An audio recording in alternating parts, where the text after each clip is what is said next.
বাড়িতে চলছে বিয়ের অনুষ্ঠান, খেতে বসেছেন আমন্ত্রিত অতিথিরা। হঠাৎই অতিথিদের অভিযোগ তাদের গরুর মাংস কম দেয়া হয়েছে। অন্যদিকে কনেপক্ষ বলছে অতিথিরা টেবিলের নিচে মাংস লুকিয়ে রাখছে। এই নিয়ে শুরু হয় তুমুল বাকবিতণ্ডা, যা এক পর্যায়ে রূপ নেয় সংঘর্ষে। এতে আহত হন দুই পক্ষের অন্তত 10 জন। সোমবার বিকেল ৩টায় ফরিদপুরের ভাঙ্গা উপজেলার দেওড়া নয়াকান্দি গ্রামে এমন ঘটনা ঘটে। এলাকাবাসী জানান, ওই গ্রামের বাসিন্দা লাভলু শেখের মেয়ের বিয়ের অনুষ্ঠান চলছিল।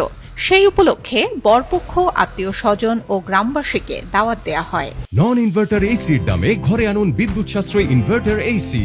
এখন 1.5 টন মাই ওয়ান ইনভার্টার এসি মাত্র 48,900 টাকা পাওয়া যাচ্ছে মিনিস্টার শোরুমে। কনেপক্ষ ও তাদের আমন্ত্রিত অতিথিদের পাল্টাপাল্টি অভিযোগের এক পর্যায়ে শুরু হয় সংঘর্ষ। এতে উভয় পক্ষ লাঠিসোঁটা ও ইট পাটকেল নিয়ে একে অপরের উপর হামলা চালায়। এ সময় আহতদের উপজেলা স্বাস্থ্য কমপ্লেক্সে ভর্তি করা হয়। আনন্দ উৎসবের অনুষ্ঠানে এই ধরনের মাংস ভাগাভাগি নিয়ে, মাংস নিয়ে এই যে মারামারি ধরা হয়েছে, এইগুলো করার জন্য আমরা লজ্জিত এবং লোকজন সেগুলো আহত হয়েছে, তাদের ভাঙ্গা হাসপাতালে ট্রিটমেন্ট চলতেছে।